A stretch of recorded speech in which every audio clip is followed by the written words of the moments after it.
Last point क्या पढ़े थे?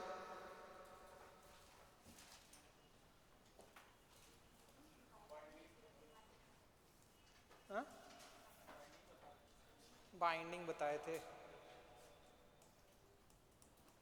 लिंकेज वगैरह बता दिए थे, लिंकेज बता दिए थे। हाँ नहीं, types of binding, compile, run, execution.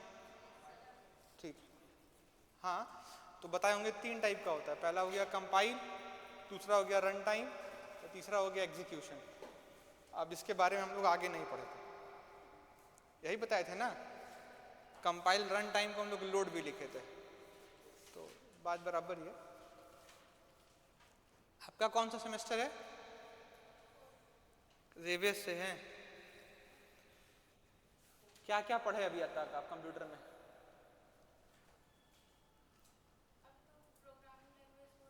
First semester में क्या क्या पढ़े? सी और कंप्यूटर आर्किटेक्चर। सेकेंड सेमेस्टर में क्या पढ़े आप? और थर्ड सेमेस्टर में?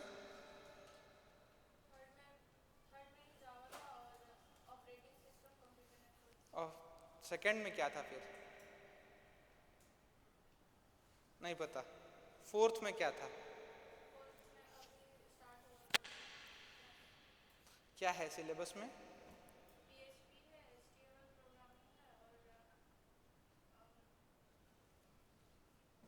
आप रेगुलर जाती हैं स्कूल, सॉरी कॉलेज? ठीक है, देखिए हम लोग पढ़ रहे थे बाइंडिंग। 2 मिनट पहले रिकैपिचुलेट कर लेते हैं, फिर वहीं से हम लोग आगे चलेंगे। अब होता क्या है, क्या होगा?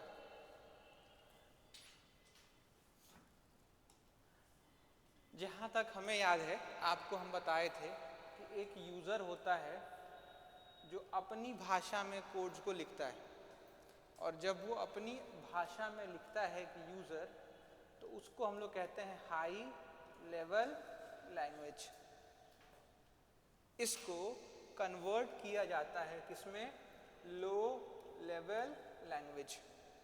और कन्वर्ट करने के बाद इसको हम स्टोर करके रखते हैं कहाँ पे? हार्ड डिस्क में। जब भी ज़रूरत पड़े प्रोसेसर में लाने के लिए, जब भी हमें आवश्यकता पड़े कहाँ लेकर आने के लिए? प्रोसेसर में। तो प्रोसेसर में आने से पहले हम उसे लोड करते हैं कहाँ पर? रैम में, जहाँ पर प्रोसेसिंग का काम होता है। यानी अगर मोटा मोटा भाषा में कहा जाए तो सारा का सारा प्रोसेसिंग का काम जो होता है वो कहाँ पे होता है? मेमोरी में होता है। किस तरीके का मेमोरी में? रैम में। और हम लोग इसी रैम को क्या कहते हैं? Primary memory.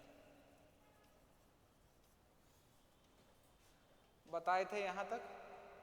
अरे यस नो तो बताइए। अब देखिए होता क्या है कि रैम से प्रोसेसर में लाना है प्रोसेसिंग के लिए, तो 2 तरीका हो सकता है। आप अगर रिकैपिचुलेट करेंगे, याद करने की कोशिश करेंगे, तो पुराने क्लासेस में बताए थे कि रैम से लोड करने का 2 तरीका होता है। या तो सारा का सारा डेटा एक ही बार में आ जाएगा, 1 गो में, या दूसरा कॉन्सेप्ट होता है कि टुकड़ों में आएगा, पार्ट बाय पार्ट। तो फिलहाल हम लोग जो पढ़ रहे हैं वो किसके लिए पढ़ रहे हैं? 1 गो वाला, एक ही बार में आ जा रहा है। टुकड़ों में आएगा तो क्या कहानी होगी वो हम लोग अलग जानेंगे। तो जब सारा का सारा डाटा एक ही बार में कहाँ पे आ जाता है? रैम से प्रोसेसर में। कहाँ से आ जाता है? रैम से प्रोसेसर में। इस पूरे फीचर को हम लोग कहते हैं डायनामिक लोडिंग। क्या कहते हैं? Dynamic loading. डायनामिक लोडिंग में क्या होता है? तो 2 मिनट अगर आप नहीं समझ पाए तो फिर से मेरी बात को समझेंगे। डायनामिक लोडिंग में होता क्या है कि रैम से प्रोसेसर में सारा का सारा डेटा एक ही बार में चला आता है। क्लियर है? अरे यस नो तो बताइए। उसके बाद हो सकता है कि प्रोसेसर में जब वो डेटा गया हो तो आपको बताए हैं कि एक डेटा जो होता है वो क्या होता है, दूसरे डेटा पे भी डिपेंडेंट होता है, आधारित होता है। तो हो सकता है कि जो डेटा रैम से कहाँ गया है, प्रोसेसर में, उसको किसी दूसरे डेटा की भी आवश्यकता पड़ सकती थी। तो जब उसको किसी दूसरे डेटा की आवश्यकता पड़ेगी तो वो किसको बोलेगा, ऑपरेटिंग सिस्टम को बोलेगा। ऑपरेटिंग सिस्टम से क्या कहेगा, भैया हमको एक डेटा चाहिए, उस डेटा का नाम क्या है, मान लो DN। उस डेटा का नाम क्या है, DN। वो कहाँ पे है, तो मान लिया हार्ड डिस्क में। उसको क्या करना है, लोड करना है। तो सीधा सीधी हार्ड डिस्क उसको तुरंत क्या करेगा, रैम में देगा और रैम में तुरंत उसका क्या हो जाएगा, प्रोसेसिंग हो जाएगा। यानी उसको किसी का इंतज़ार करने का आवश्यकता नहीं पड़ेगा। ये सारा का सारा कॉन्सेप्ट जो है, थैंक यू, ये सारा का सारा कॉन्सेप्ट जो है या ये सारा का सारा मदद जो है वो कौन करके देता है, ऑपरेटिंग सिस्टम। तो ऑपरेटिंग सिस्टम अगर सारा डेटा एक ही बार में प्रोसेसिंग के लिए दे दे प्रोसेसर को, तो उस फीचर को हम लोग क्या कहते हैं, डायनामिक लोडिंग। ये फैक्ट है कि एक डेटा दूसरे पे क्या होता है, डिपेंडेंट होता है। उस केस में क्या होता है, जो डिपेंडेंट डेटा है उसको भी तुरंत दे दिया जाता है, किसको, प्रोसेसर को, ताकि लो भैया दोनों मिलकर एक प्रोसेस को क्या करो, खत्म करो। क्लियर है?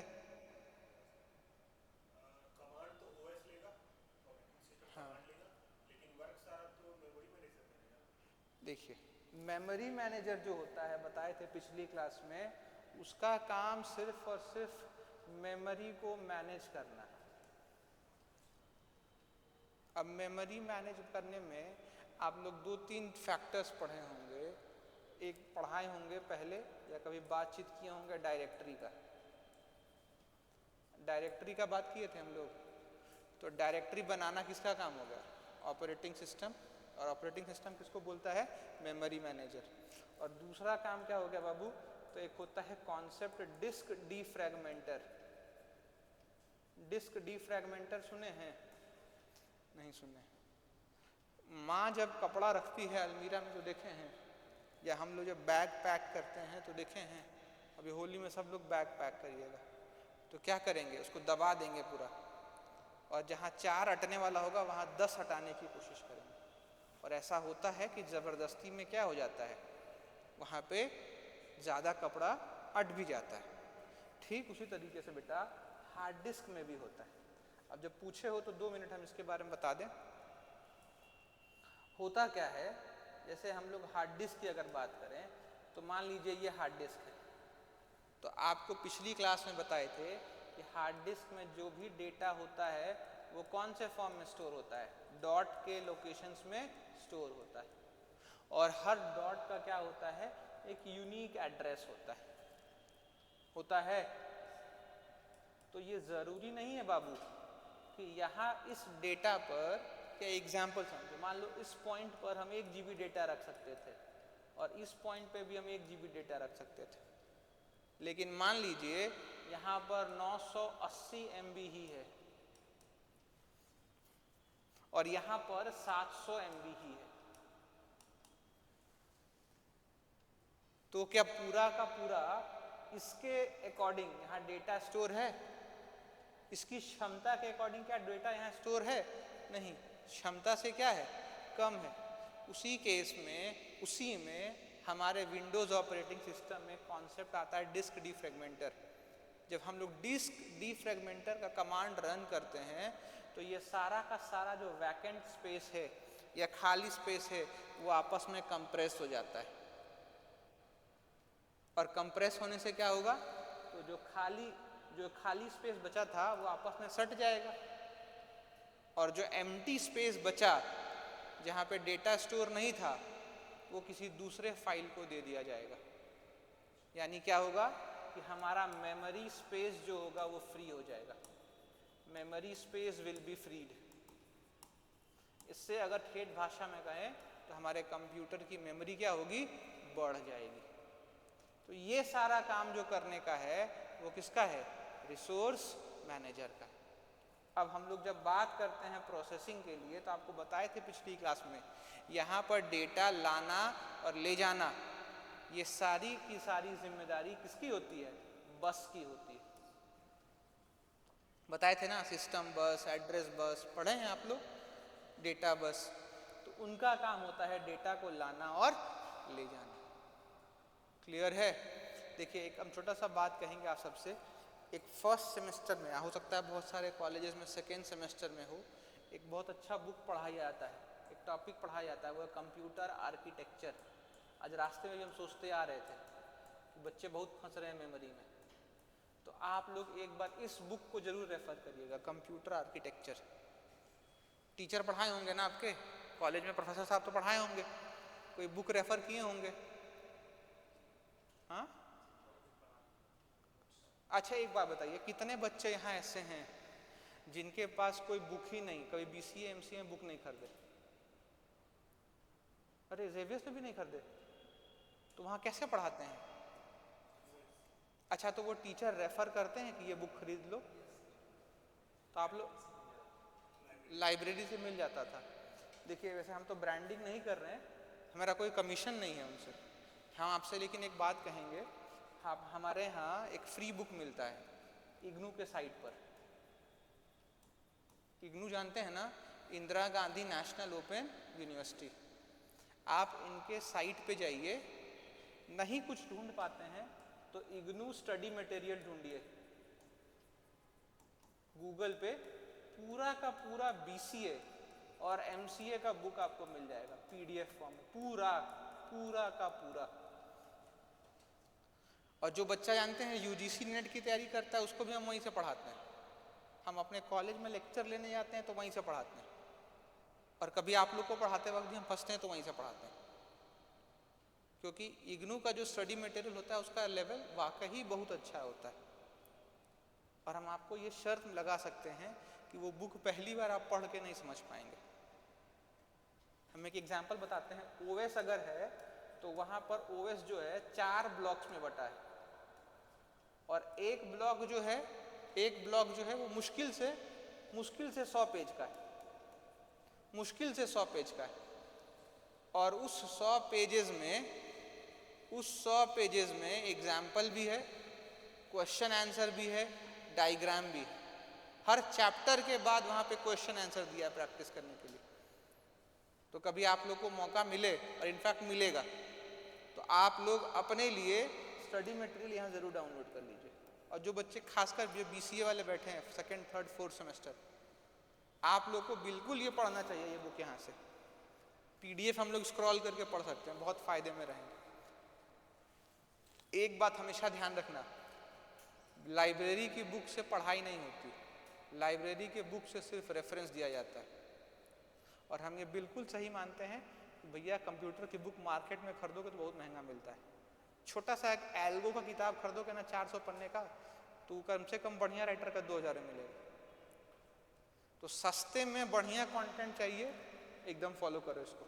यहाँ मेरा कोई रिश्ता नहीं है, हमको कोई कमीशन नहीं देता, लेकिन हम लोग ये पढ़ते हैं पढ़ाते हैं तो हम बच्चों से भी कहते हैं, और बहुत कम लोग जानते हैं इसके बारे में। वापस आते हैं यहाँ पे, तो मैं आपसे क्या बता रहा था, जब एक ही बार में सारा का सारा डेटा क्या हो जाए, लोड हो जाए, कहाँ से, RAM to processor, processor to RAM, उसको हम लोग क्या बोलते हैं, डायनामिक लोडिंग। तो एक नेक्स्ट हेडिंग डालिए आज का, डायनामिक लोडिंग।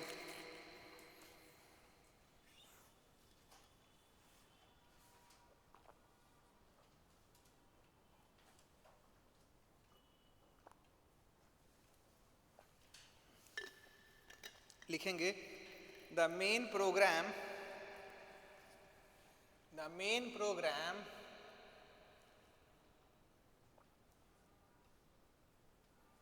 is loaded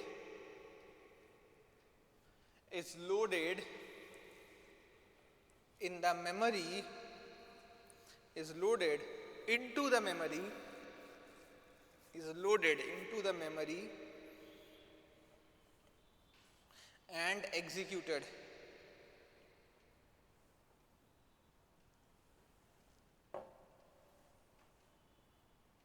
लिख लिए? नेक्स्ट लिखेंगे आप, for better use, for better use all the modules, for better use all the modules are kept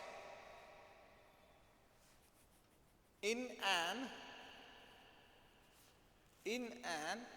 executable file, in an executable file which can be relocated, which can be relocated, which can be relocated. इसको हम लोग पिछले class से अगर recall कर दें तो आपको एक बात हम बताना चाहेंगे। मान लीजिए आप अपने यहाँ कोई प्रोग्राम लिखते हैं पाइथन में, C++ या जावा, तो क्या हम उसको दूसरे सिस्टम में रन करा सकते हैं? हाँ सर, करा सकते हैं। यही बेनिफिट है प्रोग्रामिंग लैंग्वेज का, यानी वो क्या होता है? पोर्टेबल होता है। एक जगह से दूसरे जगह ले जाना क्या है? आसान है। वही वो स्टेटमेंट कहता है। नेक्स्ट पॉइंट लिखेंगे, when required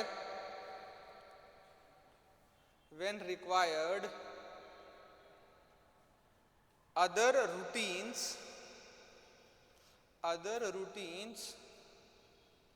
are also loaded,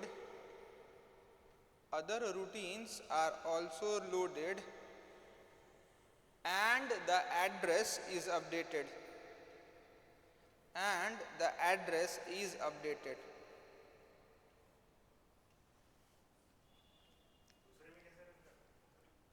pen drive में ले जाइए, कॉपी पेस्ट मार दीजिए, सिंपल सा। प्लेटफॉर्म इंडिपेंडेंट होता है प्रोग्रामिंग लैंग्वेज।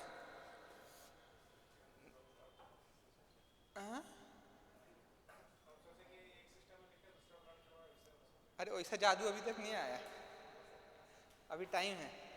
नेक्स्ट लिखेंगे, ऑपरेटिंग,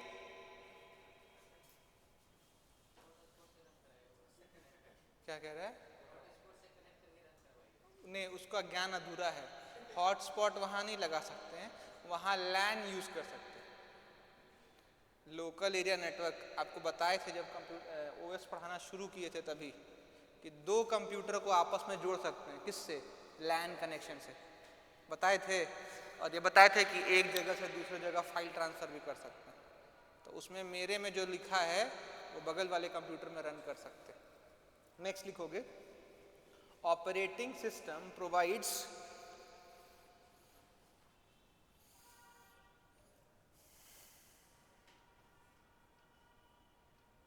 library routine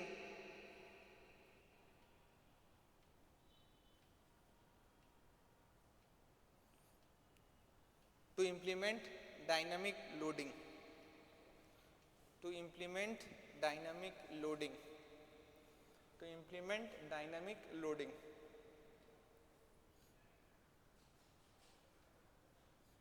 क्लियर है? अच्छा, अगर ये क्लियर है तो वापस 2 मिनट आपको एक चीज़ हम लोग डिस्कस कर सकते हैं, जो हम लोग बात कर रहे थे।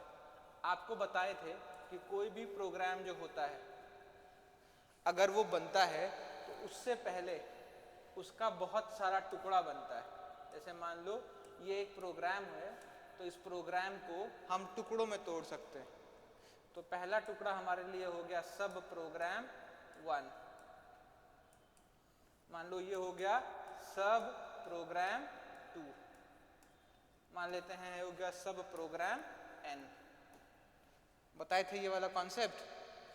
और इन सब का जो वैल्यू आया, इसका आंसर आएगा, जो इसका आंसर आया, इसका आंसर आया, तीनों को आप क्या करेंगे?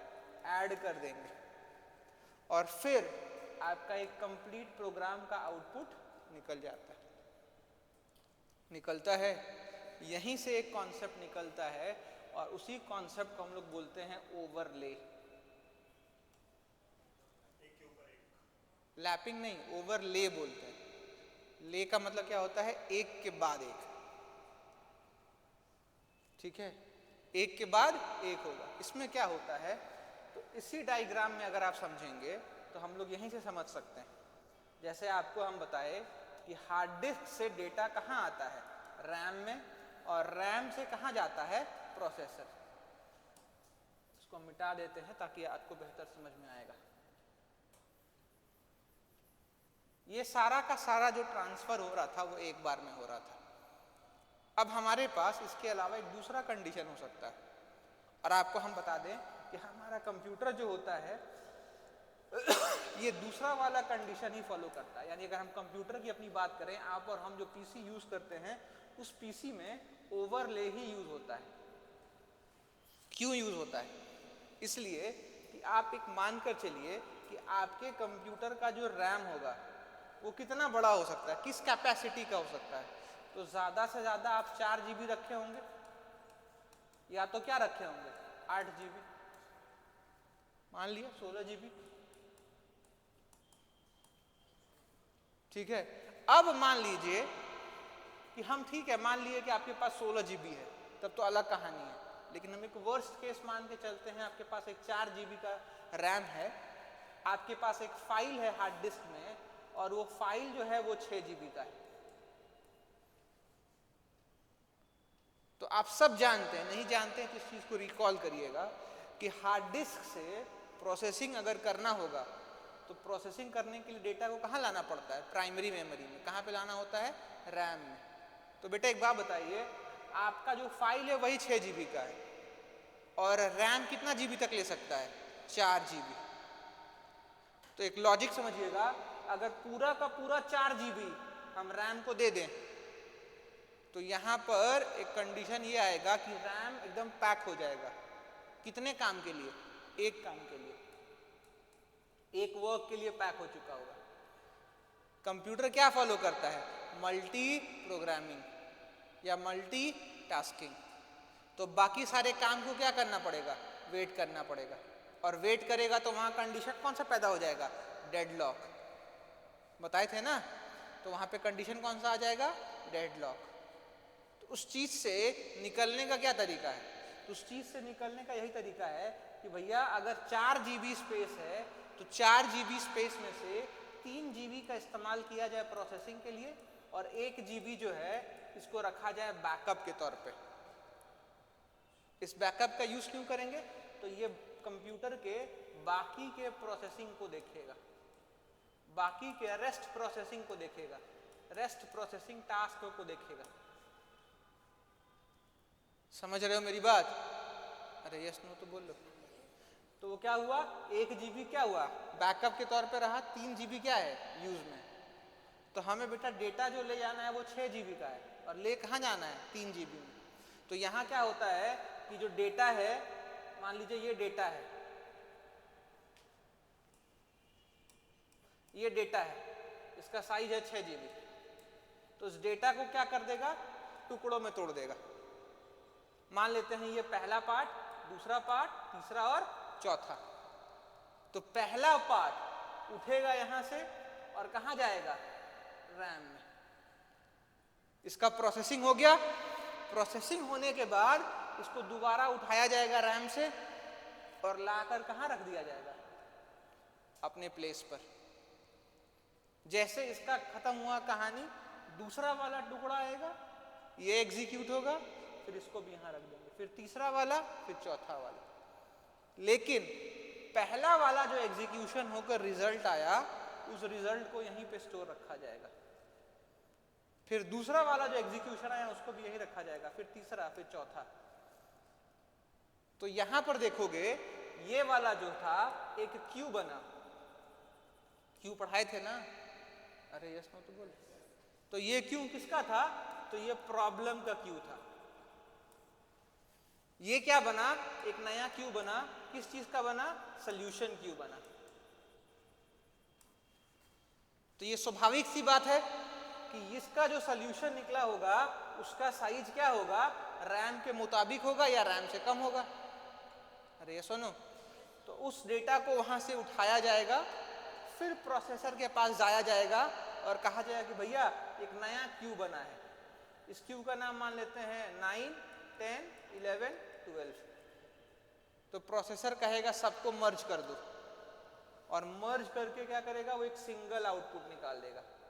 सबको मर्ज करके क्या करेगा, एक सिंगल आउटपुट निकाल देगा।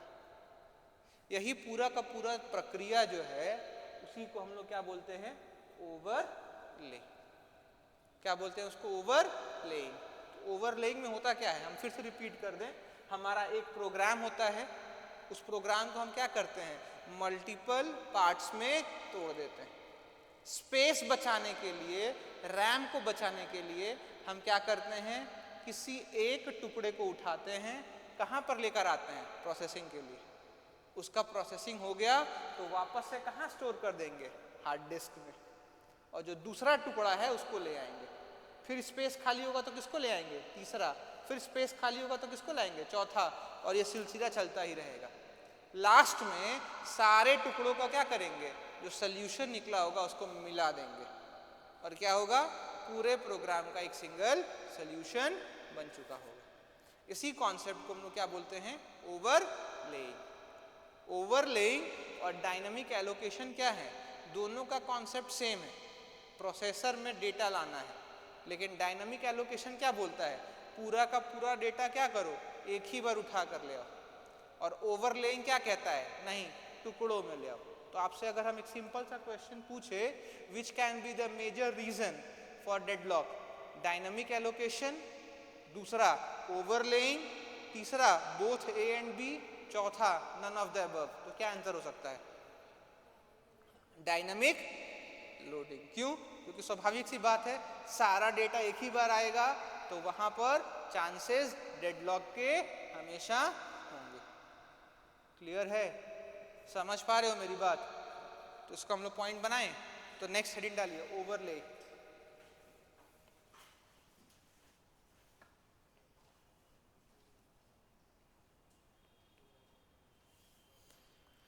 लिखोगे, the entire programme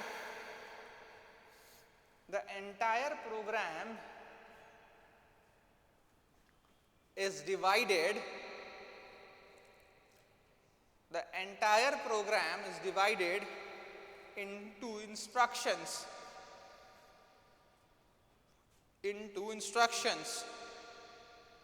full stop. Next लिखोगे, whenever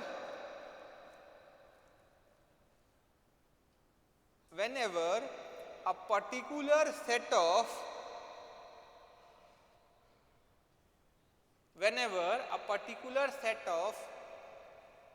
instruction is required,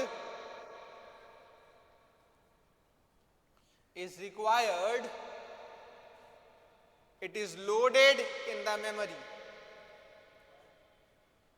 It is loaded in the memory.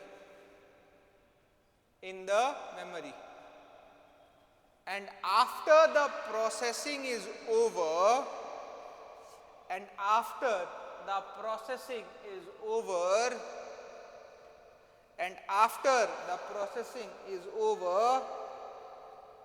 the space is released.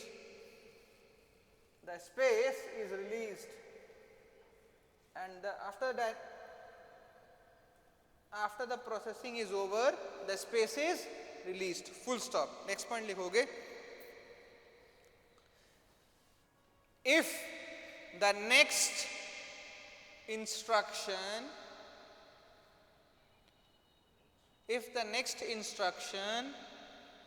or a part of it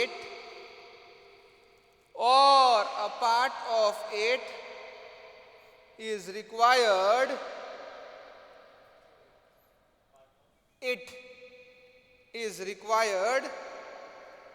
if the next instruction or a part of it is required,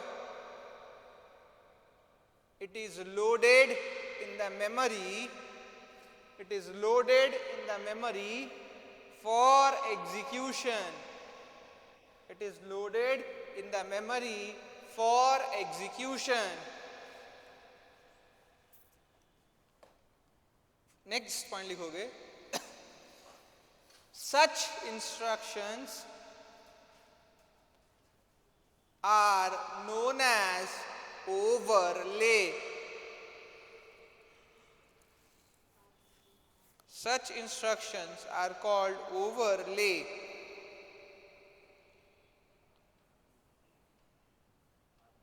Overlay are known as overlay. O-V-E-R-L-A-Y. Overlay. लिख लिए? अगर आपको याद होगा तो पिछले classes में जब हम पढ़ा रहे थे ओएस में ही, तो आपको बताए थे एक कॉन्सेप्ट आता है पेरेंट का, दूसरा कॉन्सेप्ट आता है चाइल्ड का, बताए थे आपको। तो पेरेंट से कौन आता है? चाइल्ड। हम लोग कहाँ पढ़े थे इस कॉन्सेप्ट को? हाँ, प्रोसेस में पढ़े थे, इंटर कम्युनिकेशन ऑफ प्रोसेस में बताए थे आपको। ठीक है, यहाँ पर आप एक नया कॉन्सेप्ट सीखेंगे और वो कॉन्सेप्ट जो होगा पेरेंट और चाइल्ड से मिलता जुलता होगा। यहाँ पर ओवरले में एक नया कॉन्सेप्ट बनता है, वो है रूट का।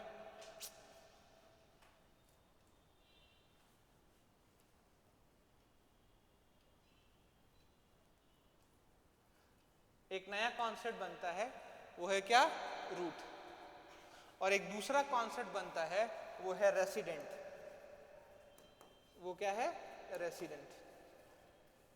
एक यहाँ पर एक बहुत कॉमन सा कॉन्सेप्ट है कि हम लोग, मूलवासी कौन है, बाहर से कौन आया, बहस चलता रहता है। तो मूलवासी का मतलब क्या बोलते हैं हम लोग? रेसिडेंट। मूलवासी को क्या बोलते हैं हम लोग? रेसिडेंट। यानी उसी को बोलते हैं हम लोग क्या? रूट। रूट और रेसिडेंट का मतलब क्या होता है? सेम होता है। ये क्या होता है समझिएगा। अब मान लीजिए हम आपसे जैसे थोड़ी देर पहले बता रहे थे कि ओवरले में क्या होता है कि अगर हमारा रैम का साइज कम पड़ जाए तो हम अपने प्रोग्राम को किसमें डिवाइड कर देते हैं? टुकड़ों में डिवाइड कर देते हैं। आप जानते होंगे या पढ़े होंगे या पढ़ेंगे कि हर एक प्रोग्राम का एक हिस्सा ऐसा होता है जो इम्पोर्टेंट होता है, important part of a program होता है। तो जो important part of a program होता है उसी को हम लोग बोलते हैं रूट। उसी को हम लोग क्या बोलते हैं? रूट। पेरेंट पढ़े थे इंटर प्रोसेस कम्युनिकेशन में, तो वही पेरेंट वहां कहलाता था, यहां पर वो क्या कहलाएगा? Root.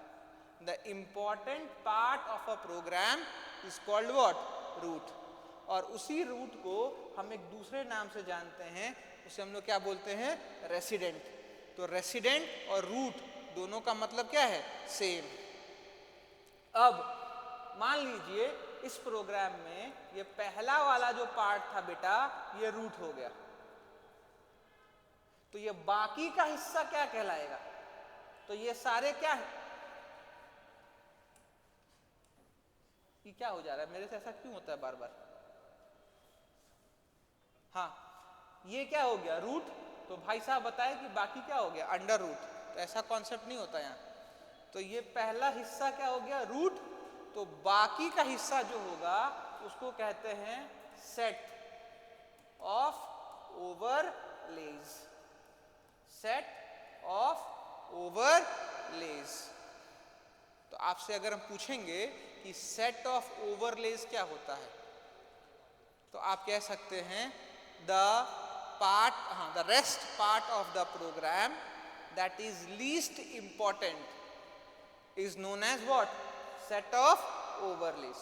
The important part of a program is known as what? Root. Root is also known as what? Resident. तो आपसे अगर हम एक क्वेश्चन पूछ दें या वहां पर CUT पूछ दे कि which of the following will help you to identify a program, एक प्रोग्राम को पहचानने में कौन मदद कर सकता है? पहला है रूट, दूसरा है सेट ऑफ ओवरलेज, तीसरा है बोथ ए एंड बी, चौथा है नन ऑफ द अबव। तो क्या बोलोगे? रूट। क्यों? क्योंकि सबसे इंपॉर्टेंट पार्ट क्या है? रूट।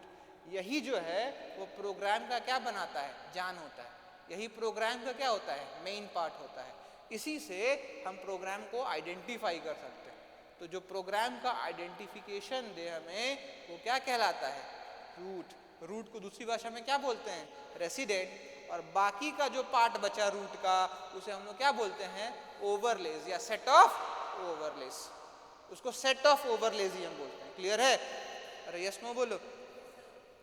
और एक सेट का आना, दूसरे सेट का जाना, ये वाला कॉन्सेप्ट क्या कहलाता है, ओवरलेज। Very good. यानी एक पार्ट का आना, दूसरे पार्ट का जाना, वो क्या कहलाता है, ओवरलेज। सारे डेटा का एक ही बार आ जाना, वो क्या कहलाता है, dynamic allocation.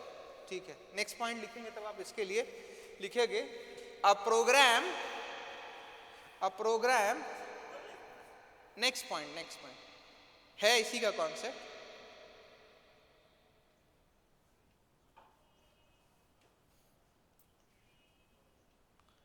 A program based on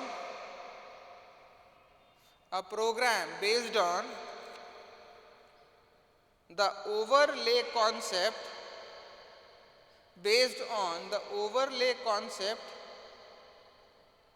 consists of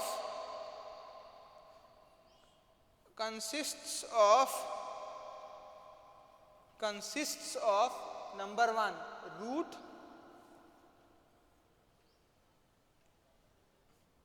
dash डालकर लिख दो,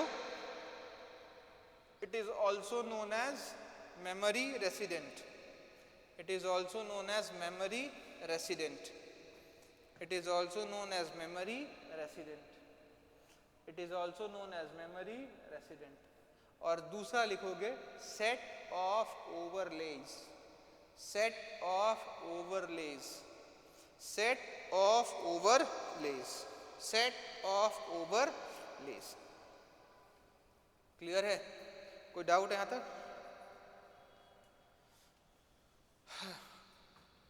तो हम लोग दो कॉन्सेप्ट पढ़े। पहला कॉन्सेप्ट आज क्या पढ़े, डायनामिक एलोकेशन। दूसरा क्या पढ़े, ओवरलेज। इन दोनों का इस्तेमाल हम लोग किस लिए करते हैं, मेमोरी को मैनेज करने के लिए करते हैं। एक तीसरा कॉन्सेप्ट आता है, फिर से आपको हम बता दें कि अगर हमें मेमोरी मैनेज करना है, या ओएस जो होता है मेमोरी मैनेजमेंट करता है, तो 3 तरीके से करता है। पहला जो हो गया वो क्या करता है, डायनामिक एलोकेशन। दूसरा वो क्या करता है, ओवरलेस। और तीसरा जो एक कॉन्सेप्ट आता है उसको हम लोग बोलते हैं स्वैपिंग। स्वैपिंग भी 2 तरीके का होता है। तो ये 2 हम लोग पढ़ चुके। तीसरा हमारे पास क्या बचा है, स्वैपिंग। अब स्वैपिंग क्या होता है ये हमें जानना है। एक एग्जाम्पल से हम लोग समझ सकते हैं। मान लीजिए ये 2 क्लासरूम है, एक इस तरफ है और एक उस पार्टीशन के दूसरी तरफ है। अब मान लीजिए इस हॉल में हम 1000 बच्चे बैठा सकते हैं। अब हमें लगता है कि नहीं, हमारे यहाँ नंबर ऑफ स्टूडेंट्स 1000 से ज़्यादा हो गए, तो हम क्या करेंगे, उस पार्टीशन को खुलवा देंगे, एक और एलईडी लगवा देंगे सामने। यस और नो?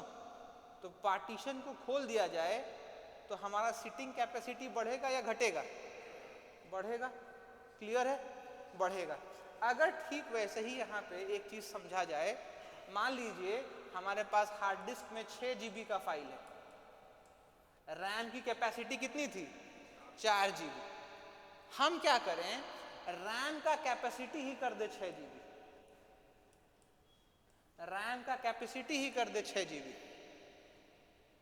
ऐसा कोई सिस्टम आए कि रैम का कैपेसिटी क्या कर दे, बढ़ा दे, 6 GB कर दे, तो क्या इस 6 GB वाले फाइल को हम यहाँ पे एडजस्ट कर पाएंगे? फिर नहीं कर पाएंगे।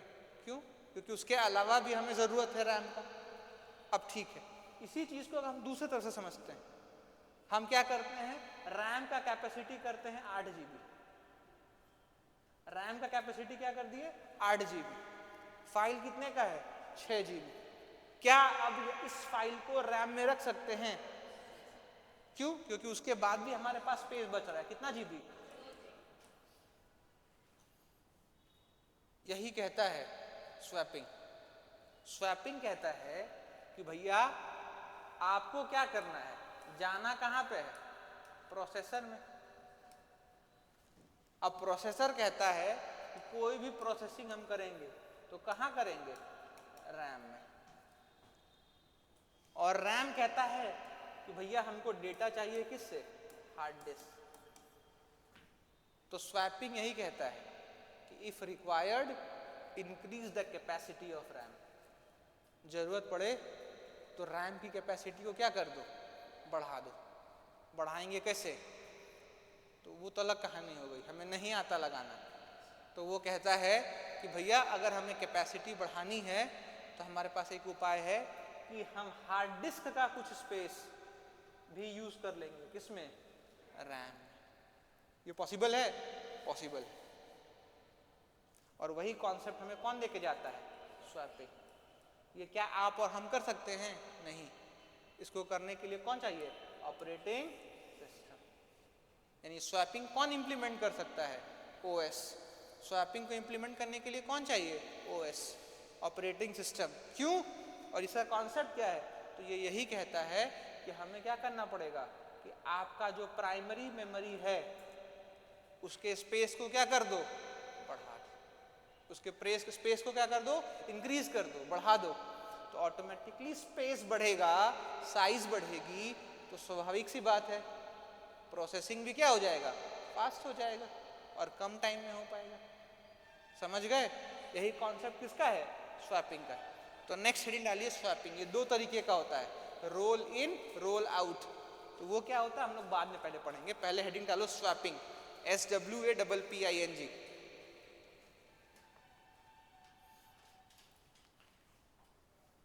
इसमें लिखोगे it is an approach for memory management.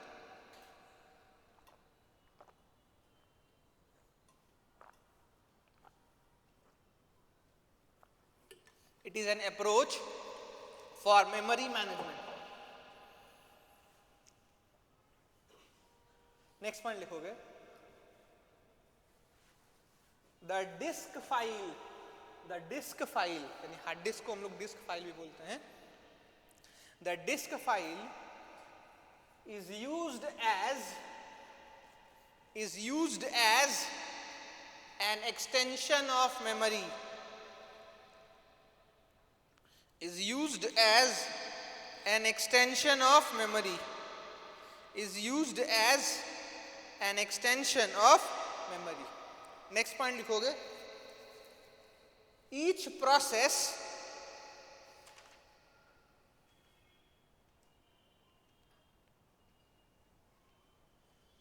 is brought into running phase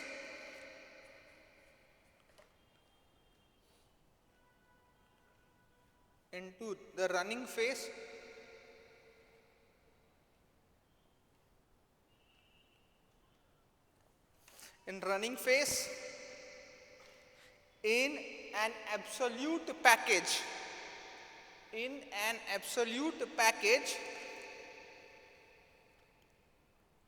is known as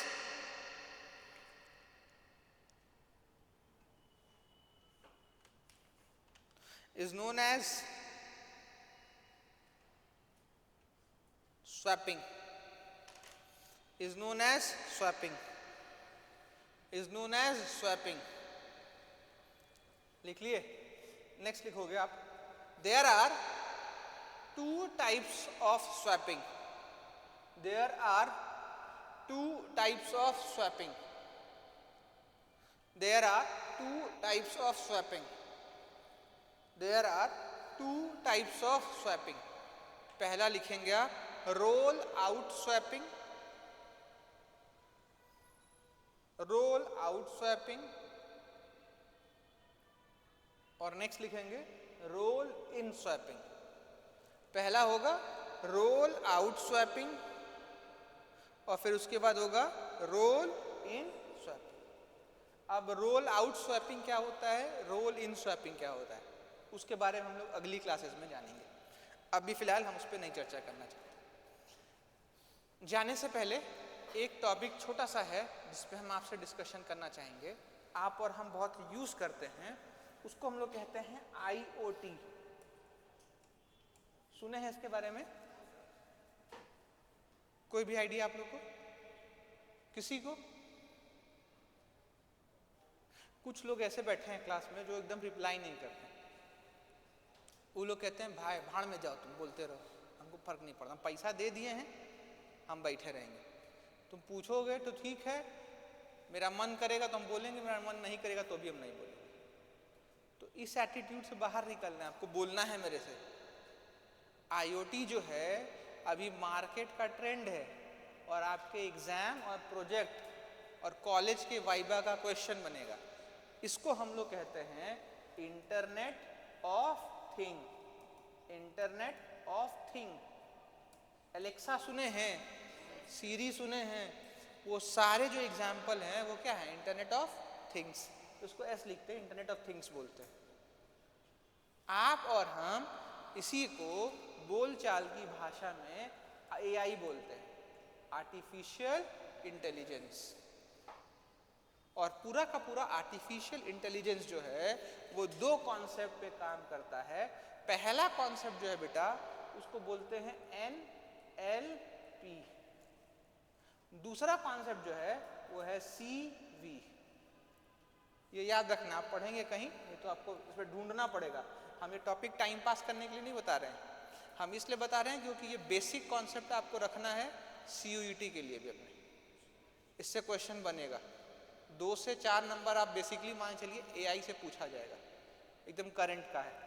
NLP क्या होता है, तो NLP का जो मतलब है वो है natural language processing, natural language processing. और बेटा CV का जो फुल फॉर्म होता है ये होता है कंप्यूटर विजन। और ये दोनों आप और हम यूज करते हैं। अगर आप फोन पे WhatsApp यूज करते होंगे तो बोल का टाइप हो जाता है, वो बेस्ट एग्जाम्पल है बेटा किसका, NLP का। गूगल टेक्स्ट स्पीच कन्वर्जन देखे हो, text to speech, speech to text convert करता है ना, वो भी किसका एग्जाम्पल है, NLP का। अभी माइक्रोसॉफ्ट में एक ऑप्शन आता है विंडोज में, उसको बोलते हैं कॉर्टेना, सुने हो, कॉर्टेना सुने हैं। माइक्रोसॉफ्ट का विंडोज 11 में ये फीचर है, उस फीचर को बोलते हैं कॉर्टेना। उसमें क्या होता है, जैसे मान लीजिए हम अपना फ़ोन ले लें और इससे बोले hello Google call my father, तो हो सकता है मेरे पिताजी को ये फ़ोन कर दे। तो वही हाल कॉर्टेना का है बेटा। ये कॉर्टेना जो है NLP फीचर है, किसका, विंडोज ऑपरेटिंग सिस्टम का। किसका यूज होता है, विंडोज ऑपरेटिंग सिस्टम में, विंडोज 11 में हम किसका इस्तेमाल करते हैं, कॉर्टेना का। और ये कॉर्टेना क्या करती है, क्या करता है, तो speech to text, text to speech, TSST convert करता है। आपको याद रखना है, जब विंडोज ऑपरेटिंग सिस्टम पूछा जाएगा तो विंडोज ऑपरेटिंग सिस्टम में ये कॉमन सा क्वेश्चन होता है कि भैया कॉर्टेना का यूज क्यों करते हैं, NLP क्या है, CV क्या है। तो इन सबको आपको याद रखना पड़ेगा। नहीं ये हम नहीं पढ़ाएंगे आपको, लेकिन आपको ढूंढना है। OS में जो कॉन्सेप्ट आएगा वो बताएंगे। नहीं IoT नहीं, IoT हम लोग पढ़ेंगे आगे, जो नेक्स्ट ईयर वाले हैं, वो जो नेक्स्ट ईयर एग्जाम देंगे 2026 में, उनके लिए पढ़ाएंगे, 25 वालों के लिए नहीं है। इसको आपको देखना पड़ेगा, इसीलिए ये टॉपिक आपको हम समझा रहे हैं। इसमें आपको कॉर्टेना ढूंढना पड़ेगा। कॉर्टेना इसलिए पढ़ना है क्योंकि विंडोज 11 का लेटेस्ट फीचर है ये, और विंडोज 11 में पूछेगा ही पूछेगा कि भैया ये ऑपरेटिंग सिस्टम में कॉर्टेना का यूज क्यों करते हैं। क्लियर है। दूसरा एक टर्म आपको बताएं हम किसके बारे में, CV, इसको क्या बोलते हैं हम लोग, कंप्यूटर विजन। कंप्यूटर विजन का इस्तेमाल कहाँ करते हैं, तो आप लोग गौर किए होंगे हमारे पास स्मार्ट कैमराज आता है। स्मार्ट कैमरा देखे हैं, ये भी हमारे लिए स्मार्ट कैमरा की तरह काम करता है, क्योंकि हम जिधर मूव करते हैं मेरा कैमरा जाता है, यानी मेरे सेंसर्स, मेरे मूवमेंट से सेंसर को क्या करता है, ट्रैक करता है। ठीक उसी तरीके से आपके घर के बाहर लगा होगा तो देखेंगे बहुत सारे में स्पीकर लगा होता है, कम्युनिकेट कर पाते हैं, तो वो सारे क्या हैं, स्मार्ट कैमराज। इसके अलावा XUV सुने होंगे, गाड़ी है। अरे एलॉन मस्क का टेस्ला सुने होंगे, तो सुने हो ना कॉमन। टेस्ला क्या करती है, ऑटोमेटिक ड्राइवर है या ड्राइवरलेस है, वो अपने आप वो गाड़ी चलते रहती है। तो वो सारे कॉन्सेप्ट किस पे टिके पड़े हैं, कंप्यूटर विजन पे, CV पे चलते हैं। तो थोड़ा सा ये देखो, CV और NLP जो है ना, ये भी पार्ट है किसका, ऑपरेटिंग सिस्टम का।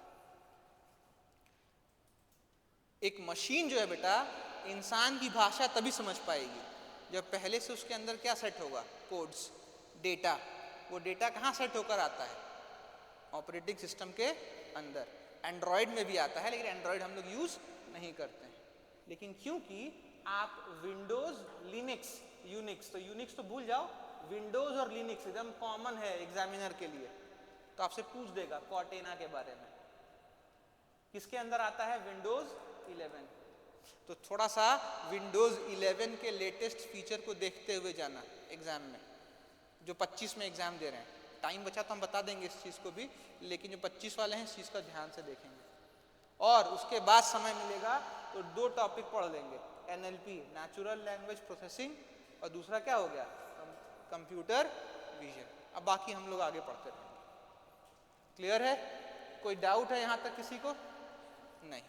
तो हम लोग अभी क्या पढ़ रहे थे? Memory allocation. कितने तरीके से कर सकते हैं? 3 तरीके। पहला क्या हो गया? डायनामिक। दूसरा क्या हो गया? ओवरलेस। और तीसरा क्या हो गया? तो अगर पूरा डेटा एक ही बार आ जाता है तो क्या कहलाता है? Dynamic allocation. टुकड़ों में आता है तो क्या कहलाता है? ओवरलेस। और एक्सटेंशन ऑफ मेमोरी क्या कहलाता है? क्लियर है? कोई डाउट है? ठीक, थैंक यू।